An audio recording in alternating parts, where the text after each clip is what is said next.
Welcome to Financial Hub. In this video, I'm going to guide you on how to log in Saxo online banking account. For that, make sure you open one preferred web browser. Here I am opening Google Chrome. Now at the search bar, you can simply search www.home.saxo and press enter. You will be now lead to this kind of page. And at the top right, you can see two options, login or open account. If you haven't registered for your Saxo bank, then you can click on this option and they will be guiding you further to register it. If not, then you can click on login. Now here all you need to do is enter your credential, that is your user ID and your password. Now if you want to be remembered for the next time you log into your account, then you can click on this option. If you have forgotten your user ID or your password, then here you can see these two options. You can click on that and they will be guiding you further to recover it.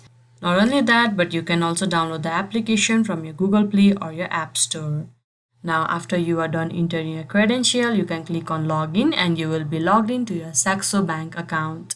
I hope you found this video helpful. Don't forget to like this video and subscribe our channel Financial Hub. Thank you.